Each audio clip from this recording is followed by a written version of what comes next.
Hey everybody, welcome to Tuesday and the Boss Fight Song of Sparkle Muffin crowdfund campaign, the Kickstarter campaign, may launch Friday. I'm only saying may launch because there are some verification things that still have to happen. They are on Kickstarter's timeline, not ours, so we shall see. But keep focused on this space for further updates. It hopefully will launch by Halloween because I want to do a Beelzebub live stream on Halloween, in part to promote it, in part to get back on the horse involving live streams. I've been gone a long time. I have needed the break from live streaming, but I am getting to the point where I kind of miss it. So that's good. That's an indication that I should come back to it. The patrons will get another Thursday update before the launch of the crowdfund, giving you more information about what's coming.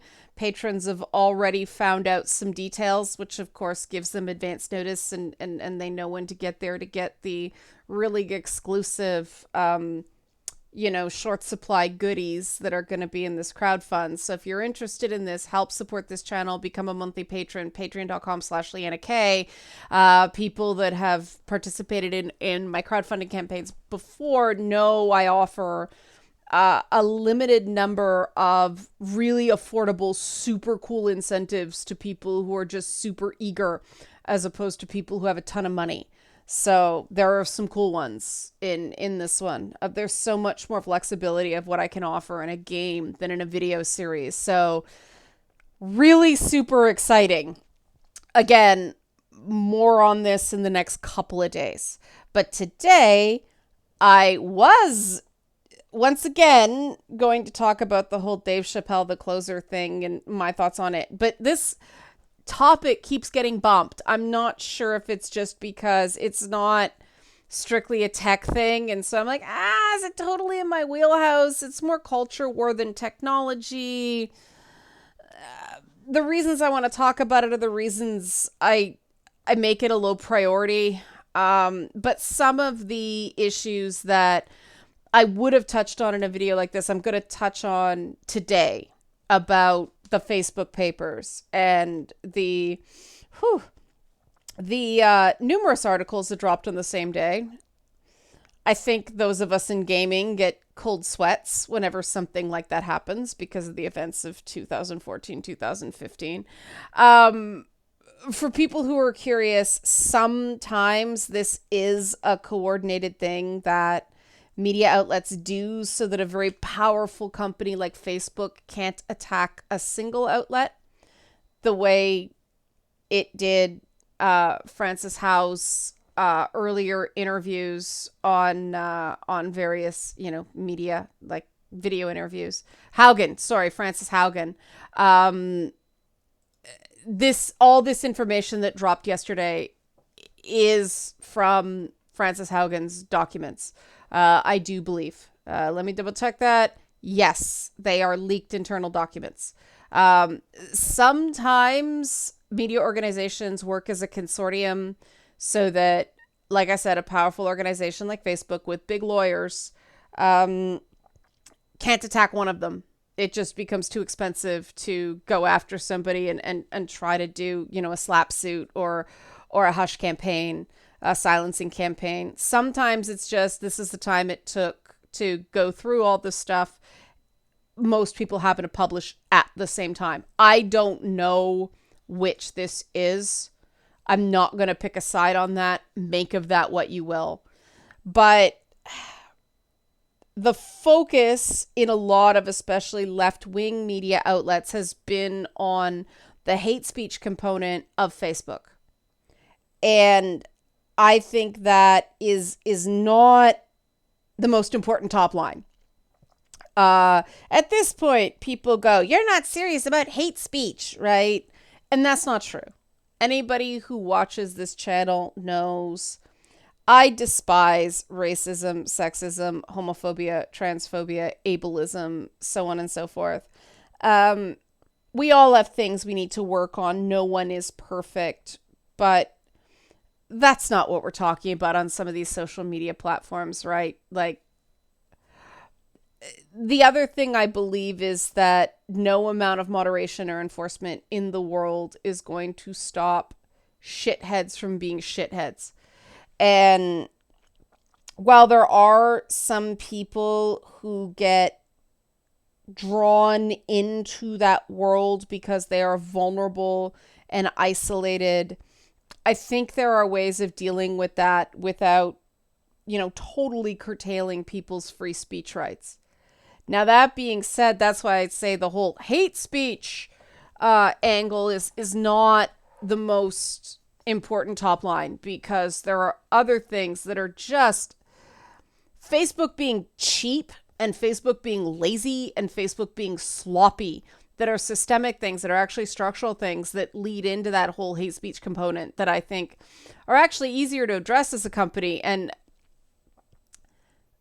my go-to with these tech companies and why they do things is they only give a crap when not giving a crap becomes more expensive than giving a crap. Is that cynical?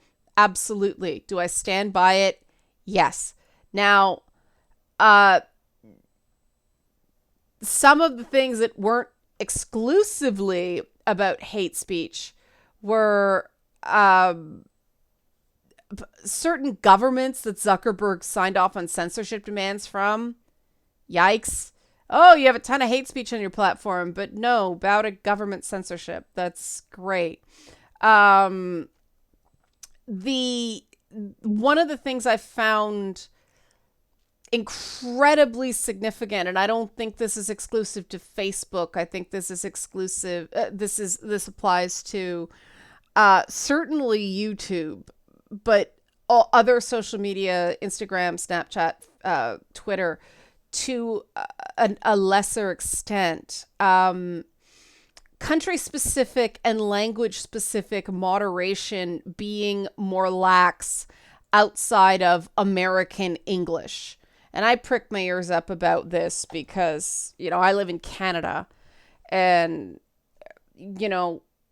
we have specific issues to being a very large geographic landmass with a population concentrated mostly along our southern border. And so, the Atlantic reports that documents show that Facebook gave fewer moderation resources to markets outside the US, which resulted in more hate speech, drug cartel activity, ethnic cleansing, and sex trafficking. Internal sex trafficking actually is a problem in Canada. So I watch stories about that very, very closely, because we're a big country, which means somebody can traffic usually a young woman from the Maritimes. What they do is the pimp, the trafficker, has a kid with this woman. They spirit the kid off to a place like Alberta, traffic the woman to a location in Ontario, and basically bribe her, saying, hey, if you make enough money, if you turn enough tricks, you can visit your kid at Christmas, kind of thing. Grisly, absolutely. But, these are traffickers exploiting the fact that we don't have checkpoints between our provinces. We just drive right through like you do in US states. And so sex trafficking is a unique problem in Canada just because of our geography and population density. And so the idea that Facebook would just be, oh, we don't have to devote more resources to this. Fucking great, man. Like, awesome. I care more about that than somebody saying nasty crap online. And some people may say that's trivializing hate speech, but as somebody who's been a victim of hate speech on multiple counts, I stand by what I say. A tangential related point that I find very interesting, because I just came up against this challenge myself running a music video on my show for New Music Nation. The fact that Facebook struggles with Arabic dialect interpretation. Both their human and automated systems are really not good at translating and understanding and moderating Arabic dialects. And I went through this. There's a fantastic music video, super, super like catchy slapping track by an artist named Shawnee22. He's a Syrian Lebanese rapper raised in Kuwait, now lives in Halifax. His rap is Arabic and English fusion, and he uses a particular dialect that defies online translation. And I had to figure out whether his use of the word bitch was misogynistic, because it was like Arabic, the word bitch, and then Arabic and stuff like that. And eventually I determined, no, the bitch in question was him saying what people say to him. It was frustration with people not understanding his background. And so I played the video, but it took a lot of work and a lot of reaching out to people to feel confident that I translated the video in proper context. And if I can do that for this little sort of renegade startup indie music YouTube channel, the fact that Facebook isn't doing it is messed up. Did it take a lot of time? Yes. Was it worth it? Yes, because it was the choice between me, unfairly denying a really talented rapper exposure just because, he infuses his raps with Arabic, or me possibly letting something through if I didn't do my due diligence. I bothered to, at least make a decent effort. It does not sound like Facebook is making an appropriate effort. And Arabic is one of these languages that just confounds online translator software, because there are so many dialects and so many quirks in the structure of Arabic in different places. We have large Arabic communities in the Greater Toronto area. That's the only reason I friggin' know this. But obviously, certain bad actors will communicate in Arabic on Facebook.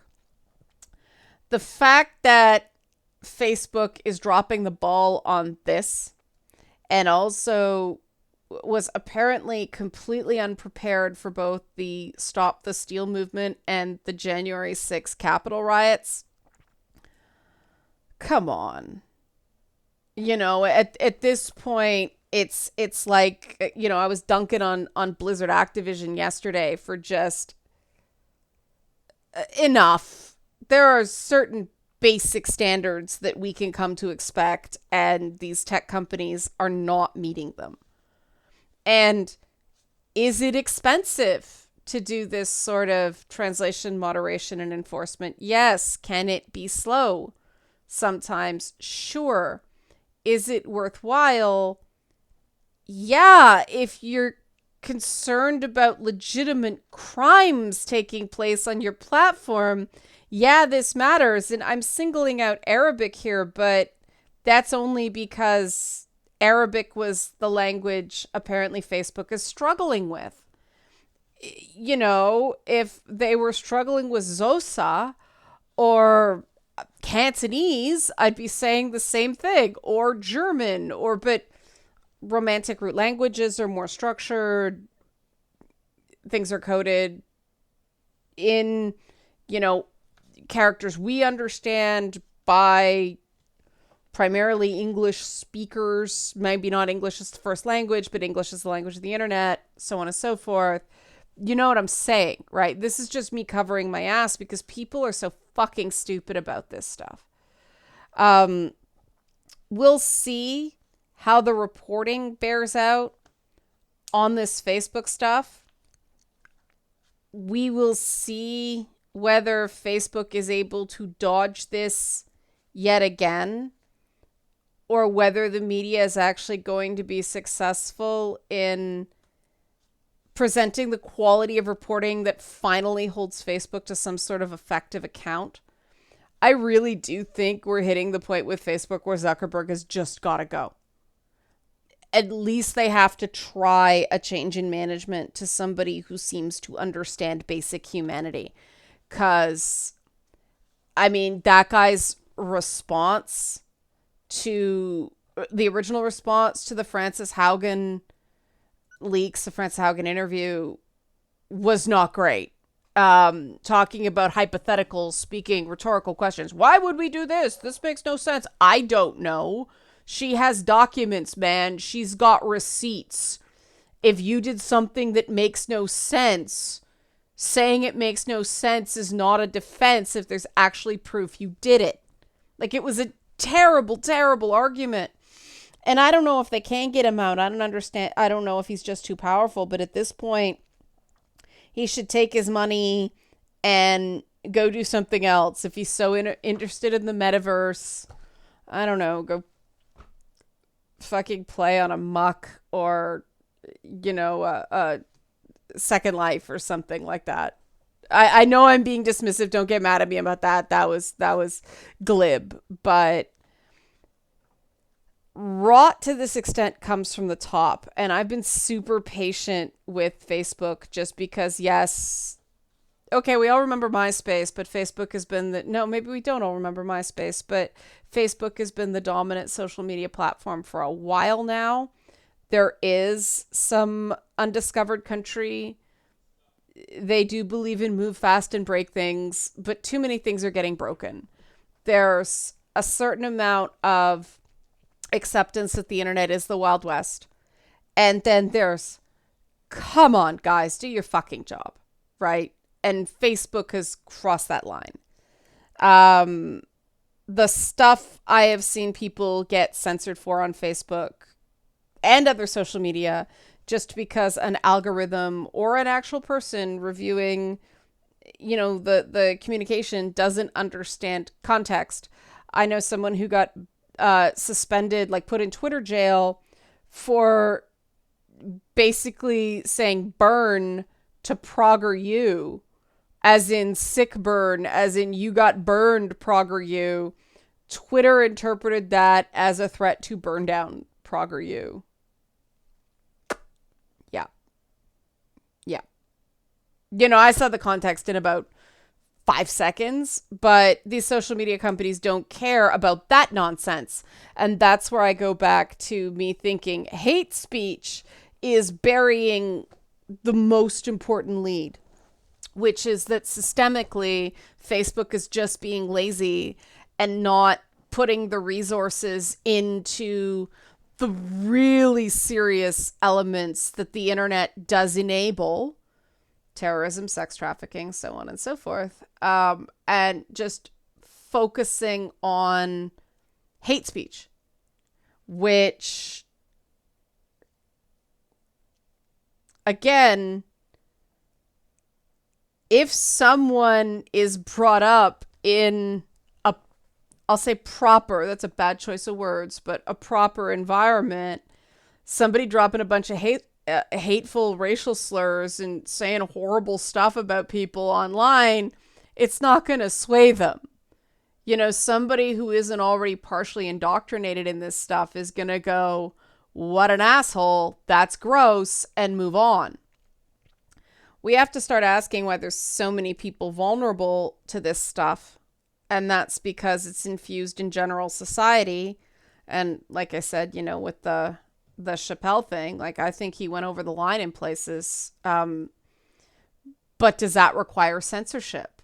That's the debate. I don't think we're at the point with Facebook where we can even have the debate of whether Facebook should censor hate speech, because we're still having the argument of whether Facebook can effectively monitor and moderate its own platform. And this is very important because Facebook is basically functioning as a quasi-public utility among certain age cohorts. Apparently, it's just teenagers are not using Facebook. Bless you, teenagers. Good for you. Good for you. Granted, they're using Instagram, which is Facebook by another name. It's the same company, right? But Facebook isn't easy to use on mobile, and that's probably why teens are using Insta or TikTok instead of Facebook. Um, but Facebook is still very influential with especially older adults. And it's just inexcusable, the stuff they allow. And that's why I think they're not allowing it. They have just completely lost control of the whole thing because they put too much confidence in algorithms.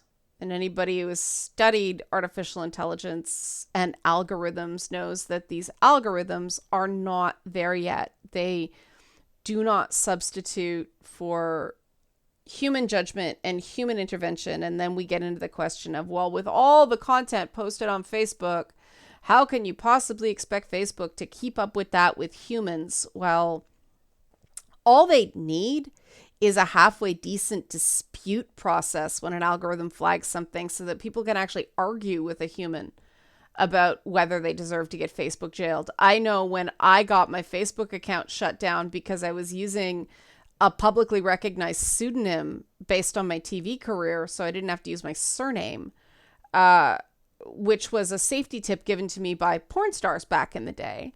They wouldn't let me do it, even though at the same time, drag performers and so on and so forth were saying, hey, this is a safety issue, but no, Facebook forced me to use my full name.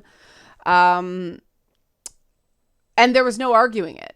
I got mass reported during the bad times of Gamergate, and there was no real appeals process. And so now I don't know if somebody is contacting me on Facebook because they just Googled me or whether they actually know me from somewhere. And that's the whole point of using an online pseudonym. If somebody was contacting Leanna Kay, it's a different conversation than if somebody's contacting Leanna Kersner, but Facebook took that from me. Fuck you, Facebook. And this is part of the reason I am interested in the structural ramifications of Facebook's lack of control, and apparently Facebook's being totally fine with the fact that they don't have a handle on their service. And that's the part I think is really important. Not, Facebook allows hate speech. Yeah. Go scream at some college protest somewhere. Missing the point. You can't hold Facebook accountable for something specific like hate speech if it's a much deeper problem.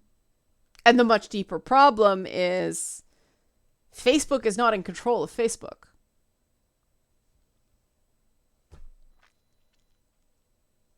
And then we get into the question of whether Facebook should be in control of Facebook and whether private corporations should have that much power over public discourse.